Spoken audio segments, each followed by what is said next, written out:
ಎಲ್ಲ ವಿದ್ಯಾರ್ಥಿಗಳೇ ಎಲ್ರಿಗೂ ನಮಸ್ಕಾರ. ಇಂದು ಗಣೇಶ ಚತುರ್ಥಿ. ನಿಮಗೆಲ್ಲರಿಗೂ ಕೂಡ ಗಣೇಶ ಹಬ್ಬದ ಹಾರ್ದಿಕ ಶುಭಾಶಯಗಳು. ನಿಮ್ಮ ಜೀವನದಲ್ಲಿರುವಂತಹ ಹಲವಾರು ವಿಘ್ನ ವಿಘ್ನಗಳನ್ನು ನಿವಾರಣೆ ಮಾಡಿ ನಿಮ್ಮ ಜೀವನ ಸುಗಮವಾಗಲಿ ಅಂತ ಹಾರೈಸ್ತಾ ಇವತ್ತು ನಾವು ಅಭ್ಯಾಸ 2.3 ಮುಂದುವರೆದ ಭಾಗವನ್ನು ನೋಡೋಣ. 14ನೇ ಪ್ರಶ್ನೆ ನೋಡಿ. ತ್ರಿಭುಜ ಎಬಿಸಿಯ ಬಾಹುಗಳಾದ ಎಬಿ ಮತ್ತು ಎಸಿಗಳು ಹಾಗೂ ಮಧ್ಯರೇಖೆ ಎಡಿಯು ಕ್ರಮವಾಗಿ ತ್ರಿಭುಜ PQR ನ ಬಾಹುಗಳಾದ PQ ಮತ್ತು PR ಹಾಗೂ ಮಧ್ಯರೇಖೆ PM ನೊಂದಿಗೆ ಸಮಾನುಪಾತ ಹೊಂದಿದ್ದರೆ ತ್ರಿಭುಜ ABC ಸಮರೂಪಿ ತ್ರಿಭುಜ PQR ಎಂದು ಸಾಧಿಸಿ. ಇಲ್ಲಿ ಚಿತ್ರವನ್ನು ತೆಗೆದಿದ್ದೀವಿ. ಬಹಳ ಸಿಂಪಲ್ ಐತೆ. 12ನೇ ಪ್ರಾಬ್ಲಮ್ ಬಿಡಿಸಿದ್ದಲ್ಲ ಅದೇ ಟೈಪ್ ಐತೆ ಎಕ್ಸಾಕ್ಟ್ಲಿ. ಫಸ್ಟ್ ದತ್ತಾಂಶ ಬರ್ಕೊಳ್ಳೋಣ. ಏನೇನು ಕೊಟ್ಟಿದಾರ, ABC ಮತ್ತು PQR ಗಳಲ್ಲಿ ಒಂದು 3 ಬಾಹು ಸಮಾನುಪಾತ ಅದಾವ. AB upon PQ, next AC upon PR, ಮಧ್ಯರೇಖೆ AD upon PM. ತ್ರಿಭುಜ ABC ಮತ್ತು PQR ಗಳಲ್ಲಿ AB upon PQ, AC upon PR, ಮಧ್ಯರೇಖೆ AD upon PM ಕೊಟ್ಟಿರೋ ದತ್ತಾಂಶ ಬರ್ಕೊಂಡ್ವಿ. ಸಾಧನೆ ಅಂದ್ರೆ ಏನನ್ನ ಸಾಧಿಸಬೇಕಾಗೈತಿ. ತ್ರಿಭುಜ ABC ಸಮರೂಪಿ ತ್ರಿಭುಜ PQR ಅಂತ ಸಾಧಿಸಕ್ಕೆ ಅದನ್ನ ಇಲ್ಲಿ ಸಾಧನೆ ಬರ್ಕೊಳ್ಳಿ.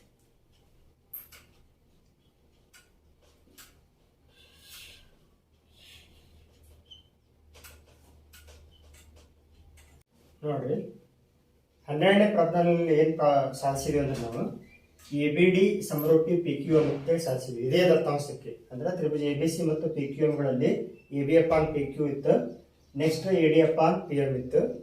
AD ಮತ್ತು PM ಗಳು ಮಧ್ಯರೇಖೆಗಳಾಗಿತ್ತು. ಆ ದತ್ತಾಂಶವನ್ನು ಬಳಸಿಕೊಂಡು ಅಲ್ಲಿ ಏನ್ ಪ್ರೂವ್ ಮಾಡಿದ್ವಿ ನಾವು, ABD ತ್ರಿಭುಜಕ್ಕೆ PQM ತ್ರಿಭುಜ ಸಮರೂಪಿ ಅಂತ ಸಾಧಿಸಿದ್ವಿ. ಹಾಗಾಗಿ ನೇರವಾಗಿ ನಾನು ತ್ರಿಭುಜ ABD ಸಮರೂಪಿ ತ್ರಿಭುಜ PQM ಕಾರಣ ಬಾಬಾಬ ನಿರ್ಧಾರ ಗುಣ. ಇವಾಗ ಎರಡು ತ್ರಿಭುಜಗಳ ಸಮರೂಪಿ ಆದ್ರೆ ಅನುರೂಪ ಬಾಹುಗಳ ಅನುಪಾತ ಸಮ ಇರ್ತದೆ. ಅಂದ್ರೆ AB upon PQ, AD upon PM, next BD upon QM. ಇದನ್ನ AB upon PQ, AD upon PM,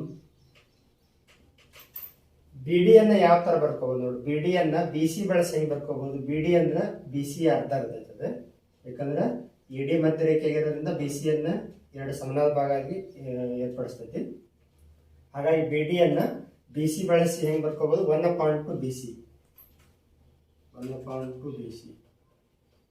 QM ಅನ್ನ ಹೆಂಗ್ ಬರ್ಕೋಬಹುದು, QM ಅನ್ನ QR ದ ಅರ್ಧ ಇರ್ತೈತೆ. ಯಾಕಂದ್ರೆ PM ಮಧ್ಯರೇಖೆ ಇರೋದ್ರಿಂದ QM ಈಕ್ವಲ್ ಟು MR ಇರ್ತೈತಿ. ಹಾಗಾಗಿ QR ಅನ್ನ 1/2 QM, 1/2 QR ಅಂತ ಬರೀತೀವಿ. ಇಲ್ಲಿ 1/2 ಕ್ಯಾನ್ಸಲ್ ಆಗುತ್ತೆ. ಉಳಿದದ್ದೇನು AB upon PQ, AD upon PM, BC upon QR. ಇದನ್ನ ಸಮೀಕರಣ 1.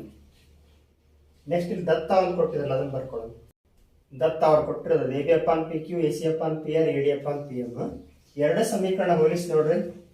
ಸಮೀಕರಣ 1 ಮತ್ತು 2ರಿಂದ ನಾವೇನ್ ಬರೀಬಹುದು, AD ಅಪಾನ್ PM ಬದಲು ಏನ್ ಬರ್ದಿದ್ವಿ, BC ಅಪಾನ್ QR ಬರ್ದಿದ್ವಿ. ಯಾಕಂದ್ರೆ AD upon PM is equal BC upon QR ಅಂತ ಸಾಧಿಸಿ ನಾವು. ಹಾಗಾಗಿ ಇದು ಏನಾಯ್ತು, ಈಗ ABC ತ್ರಿಭುಜ ಮತ್ತು PQR ತ್ರಿಭುಜಗಳಲ್ಲಿ AB upon PQ, AC upon PR, BC upon QR ಆಯ್ತು.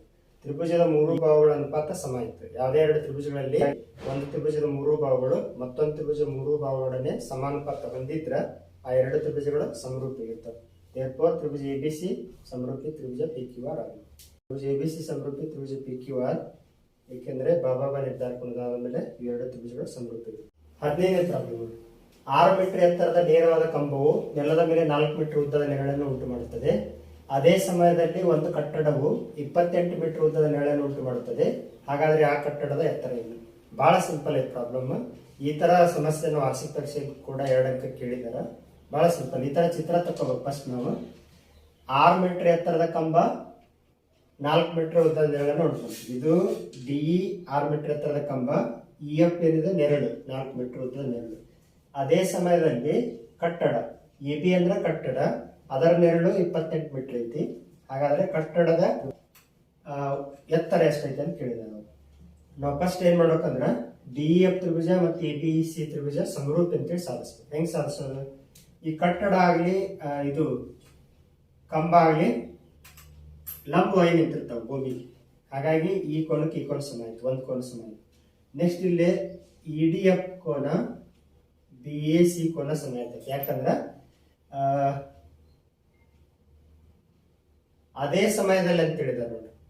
ಈಗ ಈ ಕಂಬ 4 ಮೀಟರ್ ಉದ್ದದ ನೆರಳನ್ನ ಏನ್ ಉಂಟು ಮಾಡ್ತೈತಲ್ಲ ಒಂದು ಟೈಮ್, ಅದೇ ಟೈಮಲ್ಲಿ ಈ ಕಟ್ಟಡದ ಮೇಲಿಂದ ಸೂರ್ಯನ ಕಿರಣ ಅಟ್ ಎ ಟೈಮ್ ಸೇಮ್ ಬಿದ್ದಾಗ ಇಲ್ಲಿ ಕೋನ ಸೇಮ್ ಉಂಟಾಗ್ತೈತಿ. ಹಾಗಾಗಿ ಇ ಡಿ ಎಫ್ ಕೋನ ಬಿ ಎ ಸಿ ಕೋನ ಸಮ ಇರ್ತೈತಿ.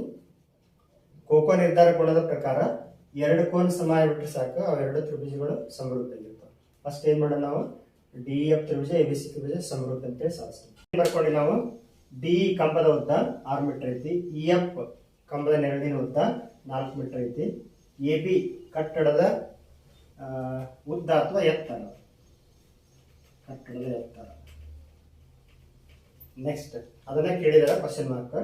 ಬಿ ಸಿ ಅಂದ್ರೆ ಏನಿದೆ? ಕಟ್ಟಡದ ನೆರಳಿನ ಉದ್ದ ಬರ್ಕೊಂಡಿದ್ವಿ. ಈಗ ನಾವು ಡಿ ಎಫ್ ತ್ರಿಭುಜ ಎ ಬಿ ಸಿ ತ್ರಿಭುಜ ಸಮರೂಪಿ ಅಂತೇಳಿ ಸಾಧಿಸ್ತೀವಿ. ತ್ರಿಭುಜ ಎ ಬಿ ಸಿ ಮತ್ತು ಡಿ ಎಫ್ ಗಳಲ್ಲಿ ಕೋನ್ A B C is equal to ಕೋನ್ ಡಿ ಇ ಎಫ್. ಯಾಕೆ 90 ಡಿಗ್ರಿ ಇರ್ತಾವ? ಕಂಬ ಆಗಲಿ ಕಟ್ಟಡ ಆಗಲಿ ಭೂಮಿಗೆ ಲಂಬವಾಗಿರ್ತಾವ. ನೆಕ್ಸ್ಟ್ ಕೋನ B A C is equal to ಈ ಕೋನಕ್ಕೆ ಈ ಕೋನ ಯಾಕೆ ಸಂಬಂಧ? ಅದೇ ಸಮಯದಲ್ಲಿ ಇದೇನು ಈ ಕಂಬ 4 ಮೀಟರ್ ನೆರಳನ್ನು ಉಂಟು ಮಾಡ್ತೈತಲ್ಲ, ಅದೇ ಸಮಯದಲ್ಲಿ ಕಟ್ಟಡ ಇಷ್ಟು ನೆರಳನ್ನು ಉಂಟು ಮಾಡ್ತೈತೆ ಅಂತ ಹೇಳಿದಾರ. ಸೂರ್ಯನ ಕಿರಣಗಳು ಒಂದೇ ಸಮಯದಲ್ಲಿ ಬೀಳೋದ್ರಿಂದ ಒಂದೇ ರೀತಿಯ ಕೋನ ಉಂಟಾಗ್ತೈತಿ. ಹಾಗಾಗಿ ಈ ಕೋನ ಸಮ ಆಯ್ತು. ಈ ಎರಡು ತ್ರಿಭುಜ ಎ ಬಿ ಸಿ ಮತ್ತು ಡಿ ಎಫ್ ಗಳಲ್ಲಿ ಎ ಬಿ ಸಿ ತ್ರಿಭುಜದ 2 ಕೋನಗಳು ಡಿ ಎಫ್ ತ್ರಿಭುಜದ 2 ಅನುರೂಪ ಕೋನಗಳಿಗೆ ಸಮ ಆದವು. ಕೋಕೋ ನಿರ್ಧಾರ ಕೋನದ ಆಧಾರದ ಮೇಲೆ ಇವೆರಡು ತ್ರಿಭುಜ ಸಮರೂಪಿ ಅದ. ಈ ಎರಡು ತ್ರಿಭುಜ ಸಮರೂಪಿ ಅದು ಎ ಬಿ ಸಿ ತ್ರಿಭುಜ ಮತ್ತು ಡಿ ಎಫ್ ತ್ರಿಭುಜ ಸಮರೂಪಿ ಅದು ಕೋಕೋ ನಿರ್ಧಾರ ಕೋನದ ಆದ್ಮೇಲೆ. ಎರಡು ತ್ರಿಭುಜಗಳ ಸಮರೂಪಿಗಳಾದ್ರೆ ಅವುಗಳ ಅನುರೂಪ ಭಾವಗಳ ಅನುಪಾತ ಸಮ ಇರ್ತದೆ.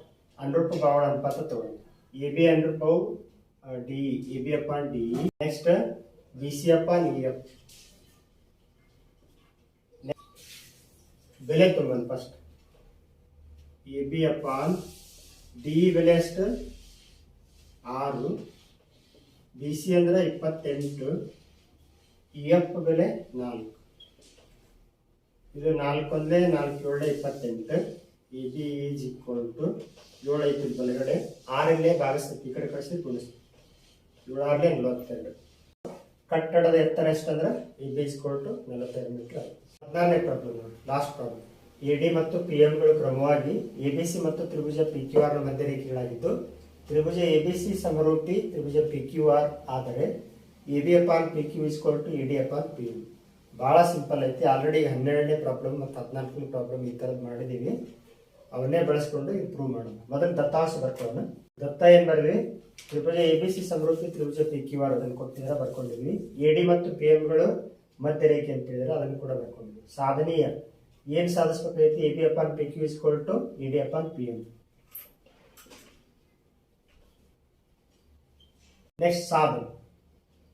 ಇವಾಗ ದತ್ತಾಂಶ ತಗೊಳ್ಳೋಣ. ಈಗ ತ್ರಿಭುಜ ಎ ಬಿ ಸಿ ಸಮರೂಪಿ ತ್ರಿಭುಜ ಪಿ ಕ್ಯೂ ಆರ್ ಕೊಟ್ಟಿದ್ದಾರೆ ಅವರು, ಕಾರಣ ದತ್ತ.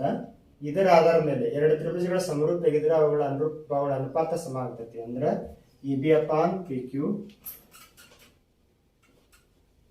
Is equal to B C upon Q R is equal to A C upon P R. ಪ್ರಮೇಯ 2.3 ಪ್ರಕಾರ ಎರಡು ತ್ರಿಭುಜಗಳ ಸಮರೂಪಿಗಳಾಗಿದ್ರೆ ಅವುಗಳ ಅನುರೂಪ ಭಾವಗಳ ಅನುಪಾತ ಸಮ ಇರ್ತದೆ. ಈಗ ನಮ್ಮ ಉದ್ದೇಶ A B upon P Q is equal to A D upon P M ಅಂತೇಳಿ ಸಾಧಿಸಬೇಕಾಗೈತಿ. ಇಲ್ಲಿ ಮೊದಲೆರಡು ಅನುಪಾತ ತಗೊಳ್ಳೋದು ನಾವು, A B upon P Q ಮತ್ತು B C upon Q R.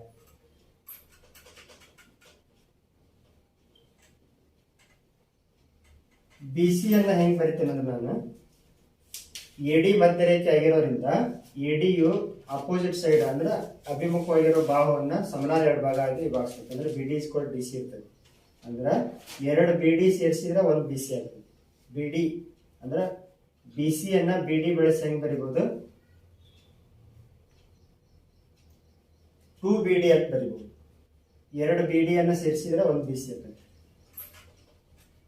ಅದೇ ತರ QR ಅನ್ನು ಹೆಂಗ್ ಬರಿಬಹುದು? ಇಲ್ಲಿ PM ಮಧ್ಯರೇಖೆ ಆಗಿರೋದ್ರಿಂದ QM is equal to MR ಆಕತಿ. ಮಧ್ಯರೇಖೆಯು ಅಭಿಮುಖ ಭಾವವನ್ನ ಸಮನಾದ ಎರಡು ಭಾಗ ಮಾಡ್ತೈತಿ. ಆದ್ದರಿಂದ QM ಅನ್ನ ಬಳಸಿಕೊಂಡು QR ಹೆಂಗ್ ಬರೆಯೋದು? 2QM is equal to QR ಆಕತಿ. 2QM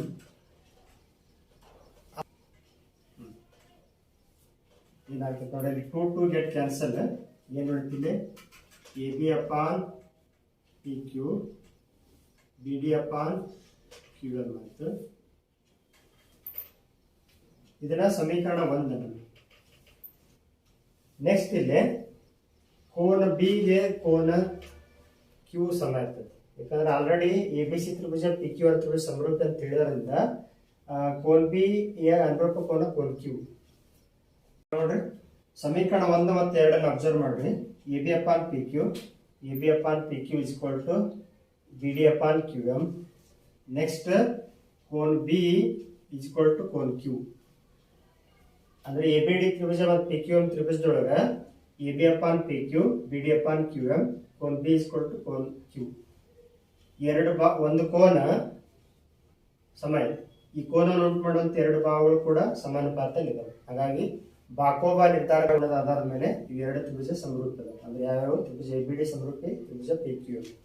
ಇವು ಎರಡು ತ್ರಿಭುಜ ಸಮರೂಪಿ ಆದ್ರೆ ಇವುಗಳ ಅನುರೂಪ ಭಾಗಗಳ ಅನುಪಾತ ಸಮ ಆಗ್ತದೆ. ಹಾಗಾಗಿ AB upon PQ is equal to AD upon PM. AD PM ನ ಅನುರೂಪ ಭಾವವು. ಹಾಗಾಗಿ AB upon PQ is equal to AD upon PM. ಎರಡು ತ್ರಿಭುಜ ಸಮರೂಪ ಅದು. ಸಮರೂಪ ತ್ರಿಭುಜಗಳ ಅನುರೂಪ ಭಾವಗಳ ಅನುಪಾತ ಸಮ ಆಗ್ತೈತಿ. ಹಾಗಾಗಿ AB upon PQ is equal to AD upon PM ಸಾಧಿಸಿದ್ವಿ. ಬಹಳ ಸಿಂಪಲ್ ಆಗಿ ನಾವು ಸಾಧಿಸಬಹುದು. ಅಭ್ಯಾಸ 2.3 ಇರುವಂತ ಎಲ್ಲಾ ಸಮಸ್ಯೆಯನ್ನು ಬಿಡಿಸಿದ್ವಿ. ಪರೀಕ್ಷಾ ದೃಷ್ಟಿಯಿಂದ 2 ಅಂಕದ ಒಂದು ಪ್ರಶ್ನೆ ಗ್ಯಾರಂಟಿ ಇರ್ತೈತಿ ಈ ಅಭ್ಯಾಸದಲ್ಲಿ. ಖೋಖೋ ನಿರ್ಧಾರ ಗುಣದ ಮೇಲೆ ಹೆಚ್ಚು ಸಮಸ್ಯೆ ಅದಾವು. ಖೋಖೋ ನಿರ್ಧಾರ ಗುಣ, ಬಾಬಾ ನಿರ್ಧಾರ ಗುಣ, ಬಾಕೋಬಾ ನಿರ್ಧಾರ ಗುಣ, ಈ 3 ನಿರ್ಧಾರ ಗುಣವನ್ನ ಚೆನ್ನಾಗಿ ಪ್ರಾಕ್ಟೀಸ್ ಮಾಡಿ ಅಂತ ಹೇಳ್ತಾ ಮುಂದಿನ ವಿಡಿಯೋದಲ್ಲಿ ಪ್ರಮೇಯವನ್ನ ತಿಳಿಸೋಣ. ಬಹಳ ಇಂಪಾರ್ಟೆಂಟ್ ಪ್ರಮೇಯ ವಾರ್ಷಿಕ ಪರೀಕ್ಷೆಗೆ. ಆ ಪ್ರಮೇಯವನ್ನು ತಿಳಿಸೋಣ. ಇಲ್ಲಿಗೆ ಈ ವಿಡಿಯೋ ಪಾಠ ಮುಗಿಸ್ತಾ ಇದೀವಿ. ಧನ್ಯವಾದ.